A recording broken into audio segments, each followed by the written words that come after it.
जमीन छीनने का जो साजिश किया जा रहा है उसका बदला लेने का वक्त आ गया है।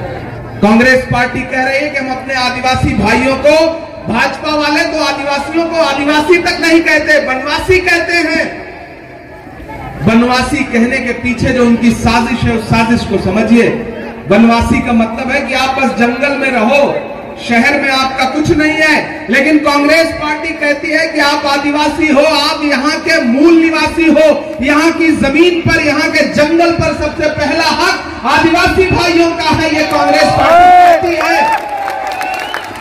और हम उनको इंसाफ देने का काम करेंगे। दादरा नागर हवेली में जो भी औद्योगिक विकास हुआ है उसको कांग्रेस पार्टी ने किया। आज हालत यह है कि यहां जो उद्योग लगे हैं उसमें नौकरियों के लिए भी आपके लिए कोई रास्ता नहीं छोड़ा है प्रफुल्ल पटेल जी ने और केंद्र की सरकार ने। तो मैं आपसे कहना चाहता हूं सिलवासा वालों कि अजीत भाई शरीफ आदमी है, इनके पिताजी को आप जानते हैं, उनसे आपका विरासत का रिश्ता है, ये अपने पिता की विरासत को आगे बढ़ाने के लिए आए हैं। तो मैं आपसे अपील कर रहा हूं कि अजीत भाई को देखिए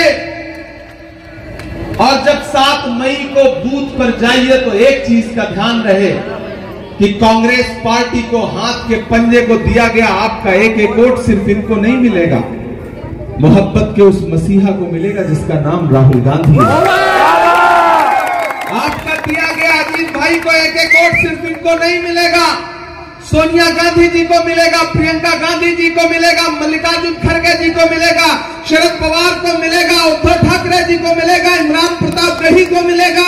आपका दिया गया एक वोट महेश शर्मा को मिलेगा, नौशाद साहब को मिलेगा।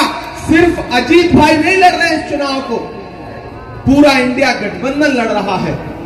और मैं पूरी जिम्मेदारी से कह रहा हूं कि भाजपा की सरकार के जाने का वक्त हो चला है। 2 फेज का इलेक्शन हुआ है, प्रधानमंत्री जी की जबान लड़खड़ाने लगी। आपने गौर किया इस बात को कि नहीं? कुछ का कुछ बोल जा रहे हैं, चेहरे पर वो जोश नहीं है जो होना चाहिए। ये चुनाव है ही ऐसी चीज, गमों की धूप में भी मुस्कुरा कर चलना पड़ता है। ये दुनिया है, यहाँ चेहरा सजाकर चलना पड़ता है। तुम्हारा कद मेरे कद से बहुत ऊंचा सही, लेकिन चढ़ाई पर कमर सबको झुका कर चलना पड़ता है। परेशान है वो, क्योंकि उन्हें समझ में आ गया है कि सत्ता जा रही है और देश की गद्दी पर राहुल गांधी आने जा रहे हैं। दादरा नागर हवेली वालों, सिलवासा वालों, मैं आपसे एक बात और बहुत जरूरी कहना चाहता हूं कि आप तो वो लोग हैं जो लोगों को उनकी मेहनत का फल देना जानते हैं। याद करिए वो दिन 7 सितंबर 2022 को जब कन्याकुमारी के साहिल पर खड़ा होकर के एक इंसान कह रहा था कि मैं 4000 किलोमीटर चलने जा रहा हूं कन्याकुमारी से कश्मीर तक, सिर्फ एक नारा लगाऊंगा कि नफरत छोड़ो भारत जोड़ो, सिर्फ एक बात करूंगा कि नफरत के बाजार में मोहब्बत की दुकान खोलनी है।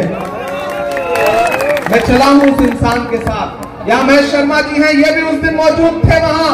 मैं चला हूं उस इंसान के साथ जब मैं राहुल गांधी के कंधे से कंधा मिला के चल रहा था तो मीडिया के साथी मुझसे कहते थे कि इमरान साहब आप तो शायर हैं, आप राहुल गांधी के कंधे से कंधा मिलाकर चल रहे हैं, आप क्या कहेंगे?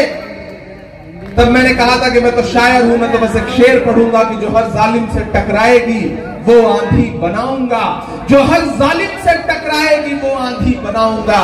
नए अंग्रेज आए हैं, नया गांधी बनाऊंगा।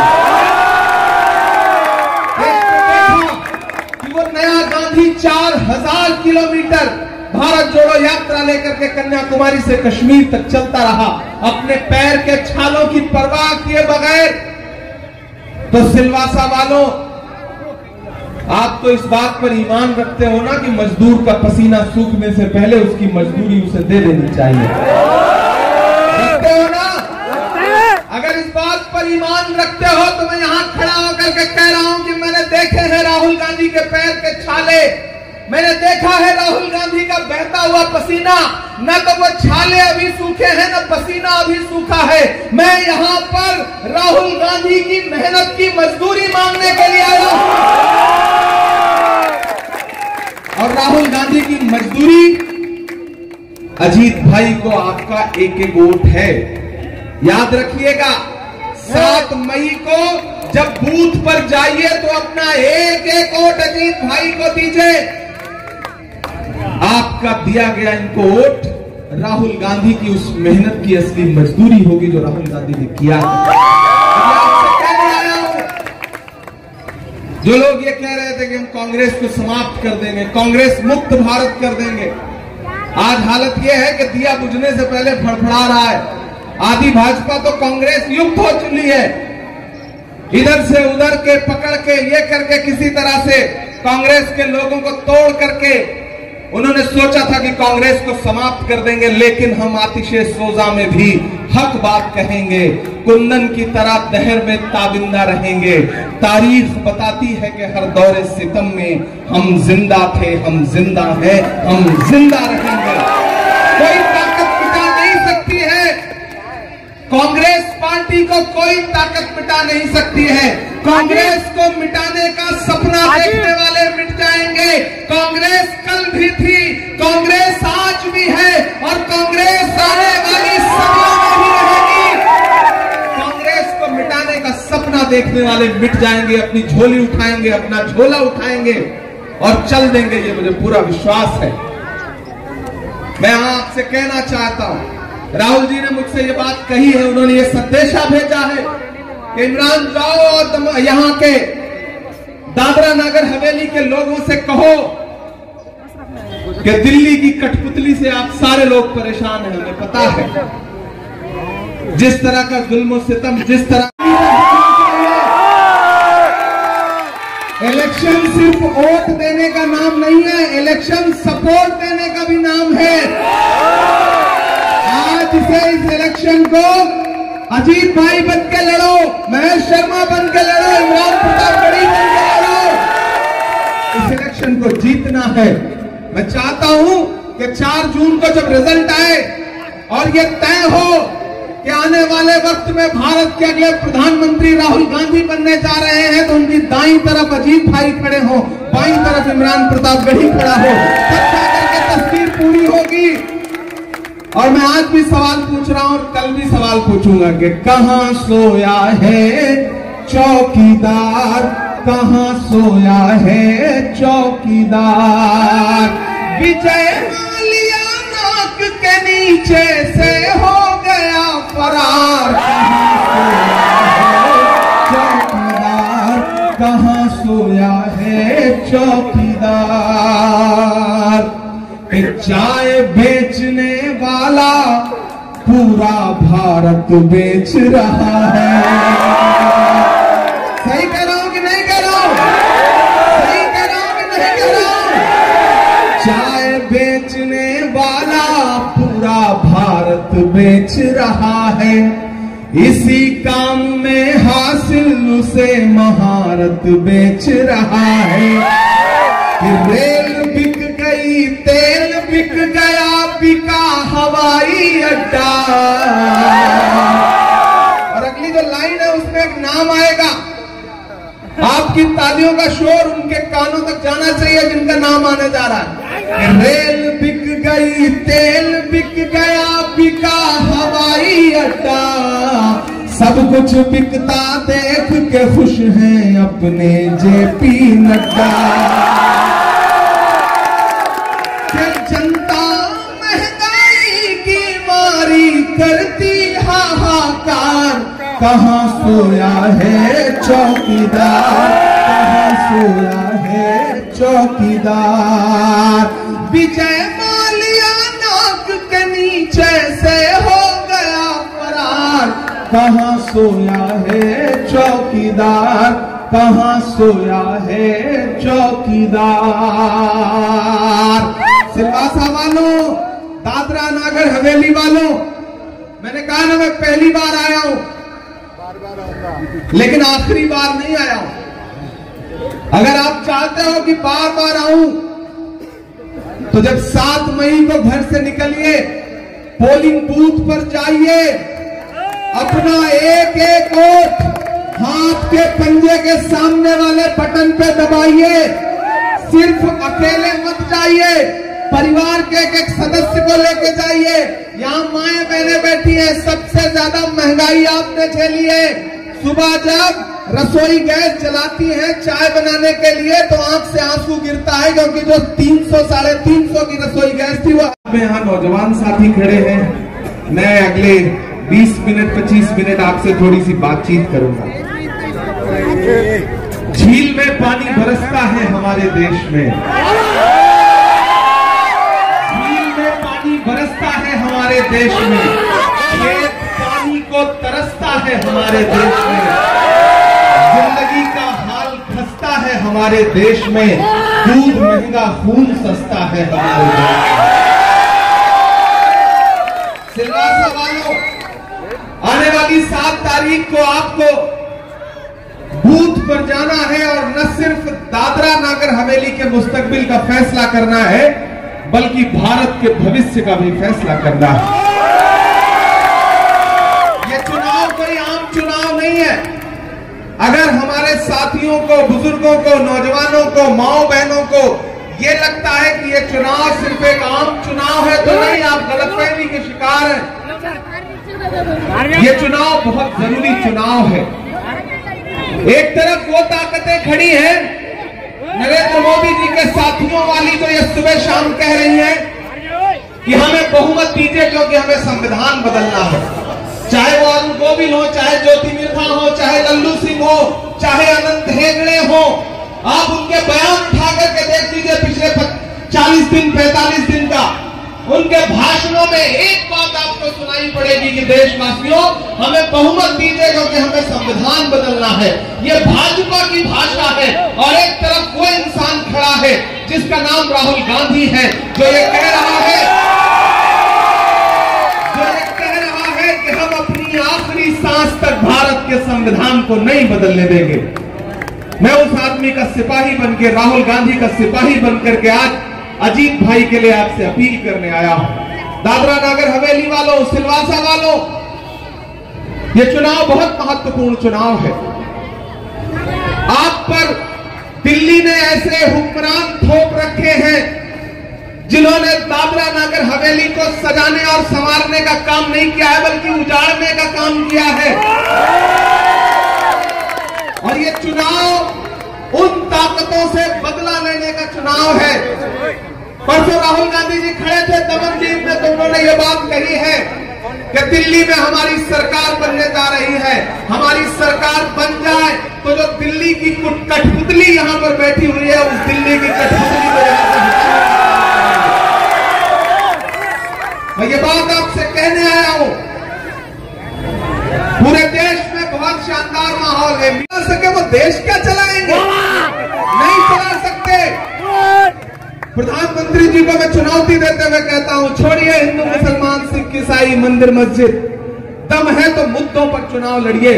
आपने 2014 में नारा दिया था, बहुत हुई महंगाई की मार, अब की बार मोदी सरकार। याद है वो नारा आप सबको? याद है। उस नारे का अंजाम क्या हुआ?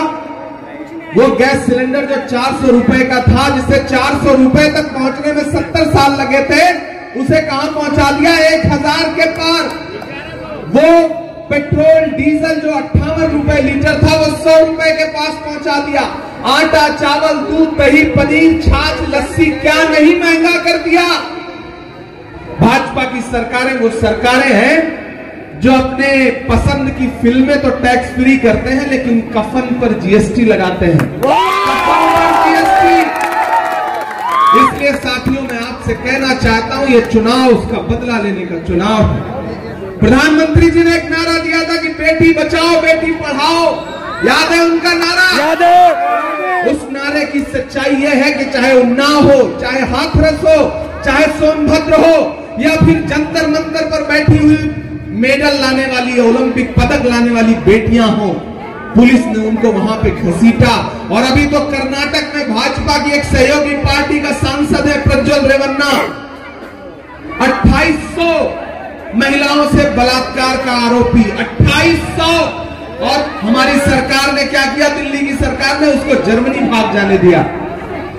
तो बेटी बचाओ बेटी पढ़ाओ का नारा हो, बहुत हुई महंगाई की मार, अब की बार मोदी सरकार, ये नारा हो, सारे नारे झूठे साबित हुए हैं। इसलिए साथियों मैं आपसे कहना चाहता हूं कि ये चुनाव कांग्रेस की गारंटी कार्ड का चुनाव है। ये देखिए इधर गारंटी कार्ड और 5 न्याय। पहला न्याय क्या है? हिस्सेदारी न्याय। ये आदिवासी समाज का राज्य की आवाज बन के बोलता रहता हूं। आज कोविड वैक्सीन के बारे में लंदन में इतना बड़ा खुलासा हुआ। वैक्सीन बनाने वाली कंपनी ने खुद माना कि इस वैक्सीन के साइड इफेक्ट हो सकते हैं। मैं 2 साल से मेंबर ऑफ पार्लियामेंट हूं। जब पहला मामला आया था देश में, जब पहली हार्ट अटैक से मौत हुई थी जिम करते हुए एक बच्चे की, तो उस समय आज से 1.5 साल पहले मैंने पार्लियामेंट में इस मुद्दे को उठाया था। लेकिन ये सरकार सिर्फ एक मुद्दे पर काम करती है, चंदा दो धंधा लो। इन्होंने वैक्सीन बनाने वाली कंपनियों से चंदा लिया, ऐसी कंपनियों से चंदा लिया है कि जिस दिन ये सरकार नहीं रहेगी और इनके भ्रष्टाचार के खुलासे होंगे तो इनके चेहरे से जो नकाब उतरेगा तो पूरी दुनिया हैरत में पड़ जाएगी। ये जो लबादा ओढ़ के घूमने वाले लोग हैं, जो 2014 में नारा दे रहे थे कि भाइयों बहनों, आप बहुत समझदार लोग हैं, नाम मत लो, बस उनका एक जुमला दोहरा दो, आप समझ जाते हैं। ये सिलवासा के लोग हैं, मैं नाम नहीं लूंगा, नहीं आप जान जाएंगे कि मैं प्रधानमंत्री नरेंद्र मोदी जी की बात कर रहा हूं। यही था ना नारा, मुझे देश के खजाने की चाबी सौंप दो, मैं देश नहीं लुटने दूंगा, मैं चौकीदारी करूंगा। अब मेरा मन करता है मैं उनसे पूछूं, कहां सोया है चौकीदार? ऐसे खामोशी से सुनेंगे तो काम। 14 में एक बात कही थी कि हमारी सरकार बनेगी तो दमनदीप, लक्षद्वीप और ये दादरा नागर हवेली, यहां विधानसभाओं की बहुत जरूरत है, यहां जनप्रतिनिधियों की जरूरत है। जो दिल्ली यहां के लोगों का हक मार लेती है, उसके लिए लड़ने वाले जनप्रतिनिधियों की जरूरत है। तो कांग्रेस पार्टी ने वादा किया था कि हम यहां विधानसभा देंगे।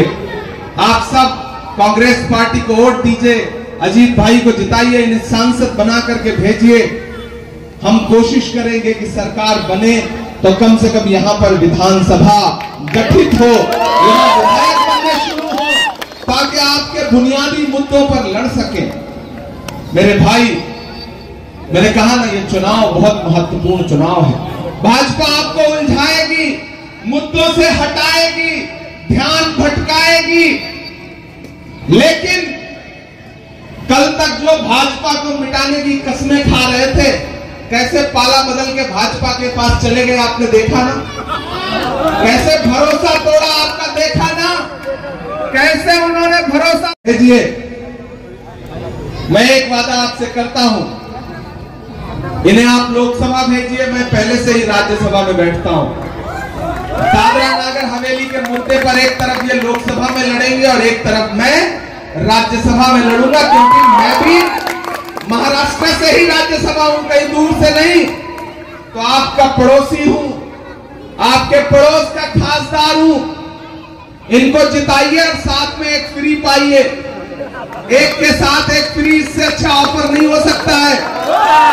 अजीत भाई को जिताइए। आपसे कहना चाहता हूं मेरे भाइयों, मैं पहली बार आपके बीच में आया हूं। यहाँ हमारे दादरा नागर हवेली के चेयरमैन नौशाद साहब बैठे हैं, मुंबई के चेयरमैन इब्राहिम भाईजान साहब बैठे हैं, यहाँ के प्रभारी अल्पसंख्यक विभाग के और पारसी समाज के शानदार नेता होशेदार इलाविया जी यहाँ बैठे हुए।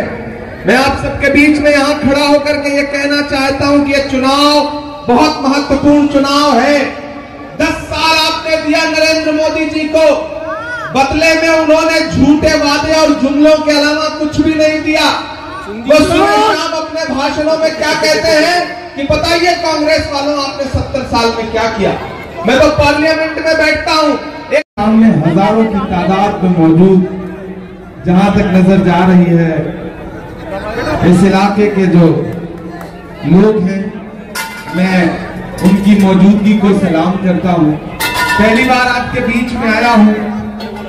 महेश शर्मा जी से कई बार यहां आने को लेकर के बातचीत होती रही, लेकिन इस बीच जब अजीत भाई के चुनाव प्रचार के लिए आने का आमंत्रण मिला तो रात में मालदा में था, बंगाल में, आज मुझे लातूर रहना था एक प्रोग्राम में, लेकिन महेश जी ने कहा कि किसी भी तरह से आपको यहाँ आना पड़ेगा, तो मैं लातूर का प्रोग्राम छोड़ करके यहाँ हाजिर हुआ। दादरा नगर हवेली का नाम हम लोग सुनते रहे हैं। कांग्रेस वालों आपने क्या दिया? इधर राहुल जी बैठे थे, बोले इमरान मत बताना, बता दोगे तो ये उसको भी बेच देंगे, इनका काम सिर्फ बेचना है। मैं तो भाजपा वालों से कहना चाहता हूं, वो हमसे 70 साल का हिसाब मांग रहे हैं। अरे भाजपा वालों, जो अपना चलाया हुआ 2000 का नोट 7 साल नहीं चला सके, वो हमसे क्या चलाएगा? आप किसी झांसे में मत आओ। और ये जो बड़े बड़े लोग ये जो सोचते हैं कि आप बंधुआ मजदूर हैं, इस जमहूरियत में, लोकतंत्र में आप ही असली ताकत हैं। उन्हें बताइए कि कहानी से नहीं जाता, पहेली से नहीं जाता, ये छाला क्यों कभी मेरी हथेली से नहीं जाता। उन्हें आना पड़ेगा गांव की गुमनाम गलियों तक, सदन का रास्ता उनकी हवेली से नहीं जाता। ये बात उन्हें समझाइए, ये बात उन्हें बताना पड़ेगा। मैं आपके बीच में आया हूं, समय बहुत कम है, एक आध छोटी सी नज्म भी सुना दूं, शायरी भी सुना दूं, नहीं आप कहेंगे भाषण दे करके चला गया। वो आपसे ये नहीं कह रही है कि हिंदू मुस्लिम सिख ईसाई के नाम पे लड़ो, मंदिर मस्जिद के नाम पे लड़ो। वो कह रही है कि जिस दिन हमारी सरकार बनी, नौजवानों सुनना तुम्हारे काम की चीज है। कांग्रेस पार्टी कह रही है कि जिस दिन हमारी सरकार बनी, इस देश में जितने भी कॉम्पिटिटिव एग्जाम के फॉर्म नौजवान भरता है, किसी भी नौकरी का फॉर्म नौजवान जो भरता है, उसका फॉर्म फ्री कर दिया जाएगा। कांग्रेस पार्टी ये वादा कर रही है। कांग्रेस पार्टी कर रही है कि 14 लाख आंगनबाड़ी के नए पद सृजित किए जाएंगे। मनरेगा की मजदूरी मिनिमम 400 रुपए कर दी